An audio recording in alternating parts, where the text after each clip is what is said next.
Sorry about that. I got bumped. Anyway, I was saying after that day, I didn't want to mess with that horse. But what had happened was is I had hooked him up to the hitching rail, as I said, like the owner of the horse prescribed. And then I went to put the reins over his head, and um, the horse blew up, and he hit me right across the face, right here, with that with his head. He broke my nose, pushed it over, caught me with the bridle, ripped half my eyebrow off. I got a scar right here. That's from him too. Um, yeah. After that day, I didn't. I was like, nah, I'm not messing with that horse anymore. He's too goofy, too spooky. Because he done shit like that off and on, for quite a while.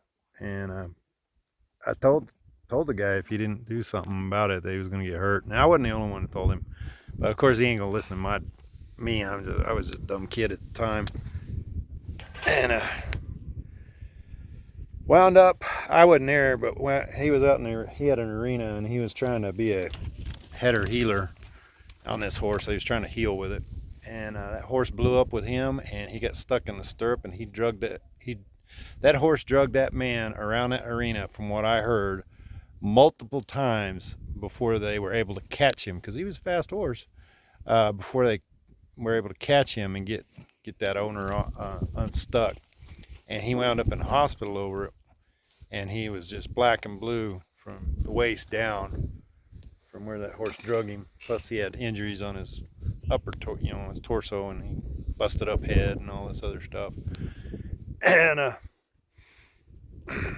I saw him after he got all healed up, and you know, God forgive me, I did not miss the opportunity to tell him I told you so, um, because that horse was spooky.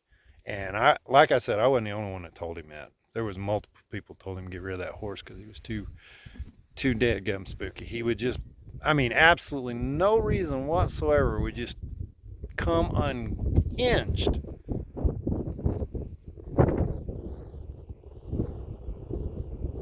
He'd be standing out there in a pen and just blow up for no reason whatsoever. I I don't know. I don't. Back then I didn't have enough. I didn't have enough sense or information or intelligence to know what the deal was with that horse, and I probably still don't. But I I I feel like these days I can get a sense of how a horse is going to behave within a few minutes of being around them. Um, just hanging out with them. Again, I'm no expert, but I'm just a guy with a horse, and I believe in gentle horsemanship, and so we don't get upset about anything ever. We just do our thing. We do raise our voice at her though, because she gets cranky and she needs to pay attention to me. When she's not paying attention, I have to get her attention. And that's all we do. Um, that was one of the things that when I first started riding her, because I've been riding her for a while. I'm not riding her now, of course, because of her injury. And again, she's pushing up on me. And I know there's plenty of people out there going, so, oh, don't you let her do that. But like I said, she needs the connection. She needs the comfort. She needs to know that there's somebody here that is here for her, because there has not been anybody. She's not had comfort. She's not had companionship. Uh, she's just had a lot of fights lately, of course. And they took her out of the small pen. They had her in a stall. They took her out and they put her in a big pen. And we had talked about it. I mean, I talked about it with people over there at the horse academy about putting her in a pen with other horses and maybe trying to help her socialize a little bit. And that did not work. It just absolutely did not work. She is not. She's antisocial, kind of like me. Um, Yes. She has been eating. She's goes by and sticks her head in the bucket and eats. I'm gonna stay out here for a little while. Probably go back in for a little while because I haven't had breakfast yet. It's still pretty early for me. I haven't had breakfast yet, and I don't know what I'm gonna do. Maybe get the rake out and get some of these tumbleweeds out of the way. Maybe that'll help, but I doubt it. It seems to me like she's looking at something off this corner. Something over here is bugging her, but she's got a pretty deep pacing. I don't know if you guys can see that, but she's got a deep pacing.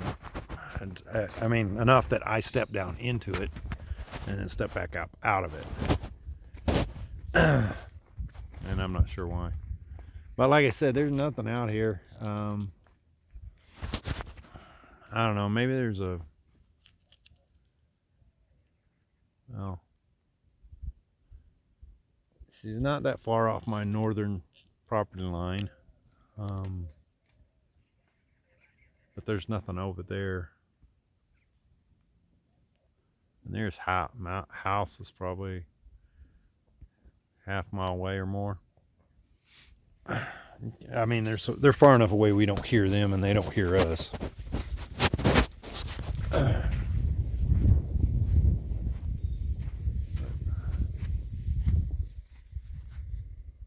fix that hose.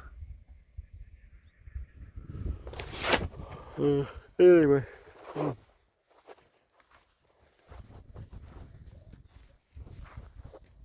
Are you feeling better?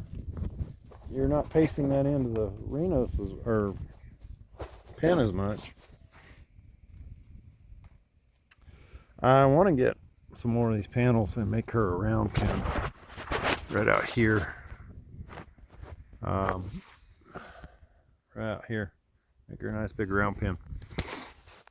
And so we can have a place to work, because I'm of the opinion you don't do work in the stall where they live, where they eat, where they spend a lot of their time, because to me that should be a space of freedom and comfort, not a space of work. So I like to pull her. That's why I don't doctor her in here either. I pull her out to doctor her, because in here I don't want her feeling pressure in her stall. Her stall's 26 by 50. So big pen. Yeah, I originally was going to go with a 20 by 30, but well, things happen. I bought extra panels. I found these panels. They're not the greatest panels in the world. They're pretty light, which I like because I'm the one dragging them around. She doesn't push on fences or gates, so it's not really an issue. I started doing this, or the pins like this. I had never really seen this until I was living in New Mexico as an adult at the time, married, and my ex-wife rode, and we had a couple of horses, and we had rented a place from this lady, and she had 3 houses on the property basically, and we rented one of them, and she had set up all these pins using these type of panels, and she reinforced them with T-posts, tie them off the T-posts, keep them from moving around and stuff. And she had all her horses and everything. She had quite a few horses, and she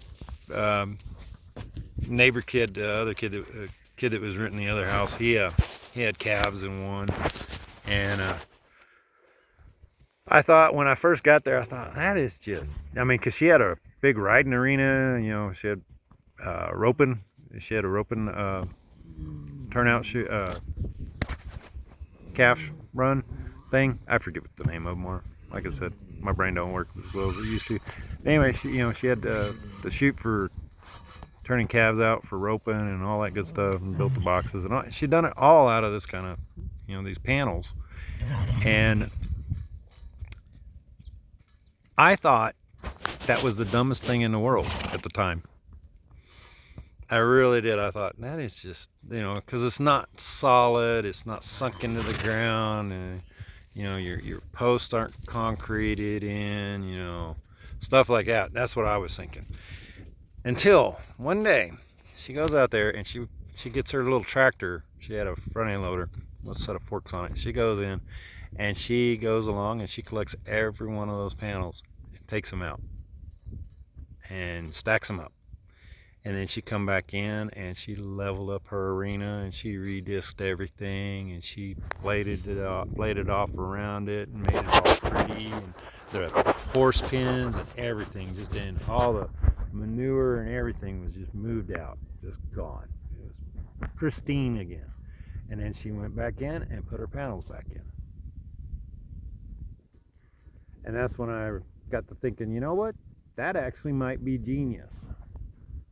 Because every arena I've ever seen, is somebody's house. Eventually, the inside of the arena is a foot or more lower than the surrounding ground because of all the loss of dirt, and a lot of it builds up along the fence line, and so you have your fences sinking into the dirt as well. And it, eventually it's no longer an arena, it's more like a pit. In some cases, I've seen that happen, and with some older stuff back home. Well, back home's got a lot of sand too, so. Like I said, after seeing what she did that day and got everything cleaned up, I was beginning to think I wasn't as smart as I thought I was. And, here, 20 some odd years later, I'm doing basically what she did, because it's easy for me to move around. If I want to move her pin, I can get in here with equipment if I need to. I can move her. I can take her, tie her off somewhere, move her pin, put her in the pin, and then come back and clean up where she was really easily. Like I said, I thought that was pretty genius after I figured out how dumb I was. She's calmed down. She's over there eating right now. So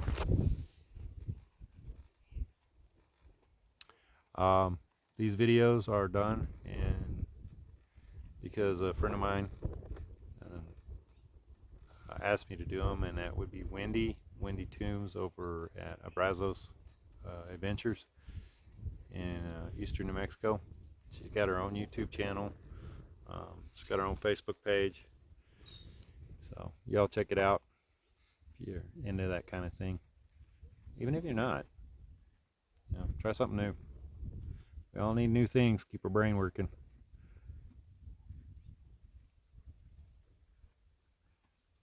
Dogs over the hill are barking. Boogie's finally shut up. I don't see him. I don't know where he went.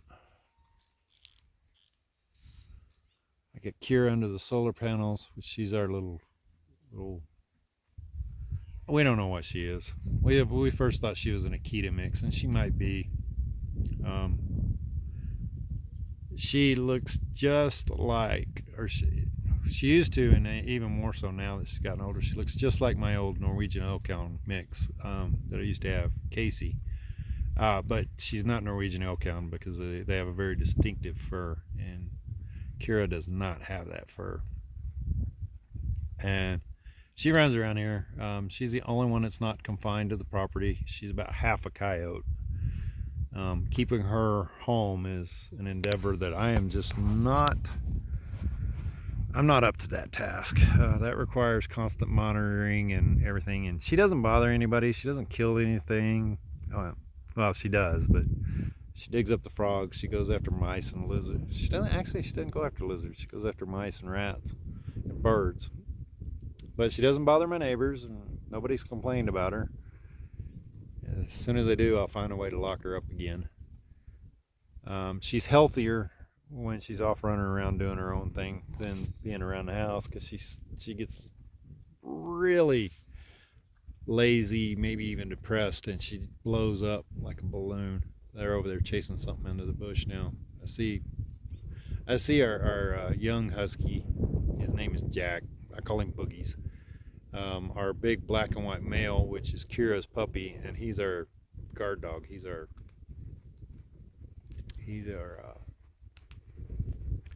protection around here. Him and the German Shepherd. They're chasing something in a bush. All Jack, Kira, and Baloo. Baloo's their black and white dog.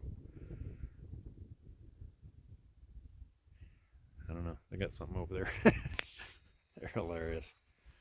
It's really funny because Jack has little brother syndrome with Baloo, and he barks and just drives him nuts. He sits there and barks at him all the time. I'm surprised he's not barking at him right now, to be honest. They're distracted, I guess. They're working together. Oh, there's a big bird. I'm surprised nobody's barked at that. Oh, that's our hawk. We have two hawks that live in the top of our big old pine tree up front. There was only one when we first moved in, but there's two now. Mated pair, I guess. And they live here with us. We have our big old pine tree is like about, I don't know, I think it's taller than 60 foot. It's probably, I don't know, it's tall. It's a compressor going on. And it's like a condominium because it's got the hawks up top. It's got songbirds and dove, and then down lower it'll have quail in it. All in the same night. I guess when it's the only big tree around for a while. My neighbors have trees, but nobody has a tree like this one. I think it's huge. It's one of the reasons why Carla, my wife, wanted the property, was because of that tree. She loves trees. I've tried growing other trees, and it's hard out here. This is a very hungry country.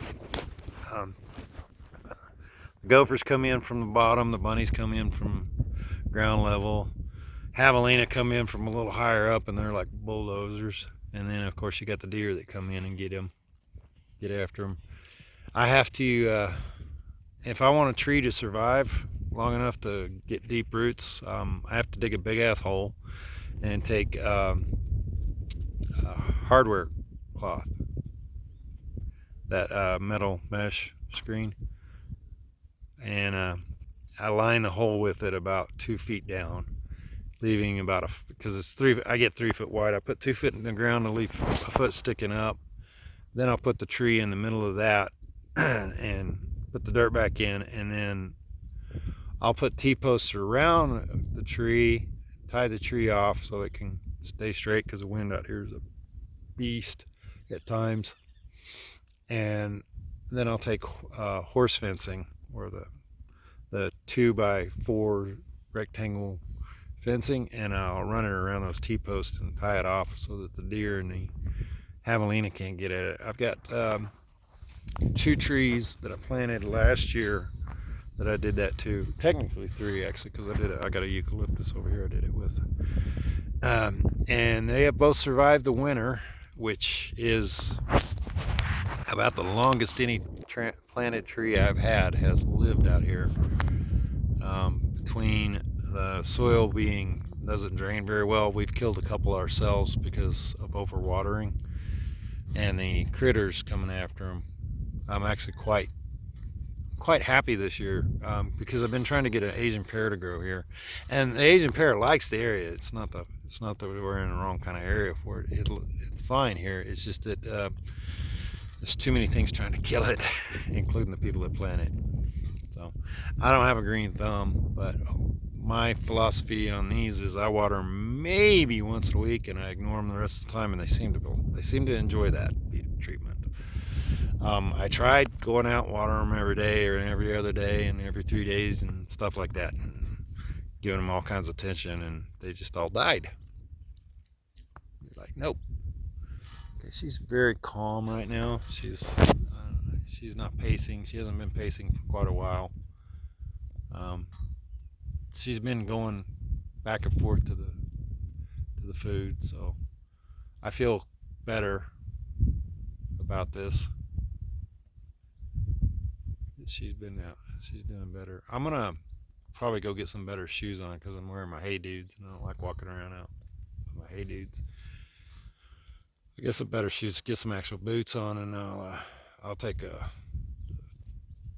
one of the pistols and I'll go walk around out there. Maybe there's something out there that's I'm not seeing. Maybe there's a snake or something. We have plenty of those out here. I hadn't had any up at the house, or haven't had very many up at the house, thank goodness. We did have some last year, not very many. The dogs tend to keep them down. I can't have cats. I wished I could. But I have one husky that she will be all nice and friendly and pleasant looking, and then she'll reach over and she will crush a kitty's head in her mouth real easy. She eats them. She's horrible about that. I think UPS may be headed up the road because the dogs are all wound up. I hear a vehicle coming, and they don't get too wound up about most vehicles. UPS, FedEx, some trucks, and the mailman. They get wound up about him, but they're all good puppies. But that's what's going on today. I'm gonna go in and I'm gonna make a stop by there. One of our outbuildings has freezers and refrigerator in it, and I'm gonna stop and grab some cottage cheese to go with my breakfast. Cause I'm hungry. That is not UPS. That is a pickup. Actually, I believe that's that Nissan. Yeah. I believe that's one of my neighbors up the road over here. Anyway, so she's all calmed down and she's actually ate a little bit. I'm gonna go in the house, get me something to eat, get some coffee made because I ain't had coffee yet today. I just got up and started doing this nonsense. If you're wondering about my clothes, it is not the same clothes as yesterday. This is a different undershirt. It is the same overshirt because I tend to wear long sleeve shirts when I can because I live in Arizona and the sun. That's also the reason why I wear a hat. I've had a couple of skin cancer scares. Thank goodness I haven't had skin cancer, but I've had a few things removed and biopsied. And so I spent the better part of the last 30 years out in the sun, and I'm quite grateful that I don't look like a shriveled up old piece of leather. But then again, I try to take care of myself, and I use sunscreen almost religiously. Yeah, see, she's all calm now. I haven't seen her that calm.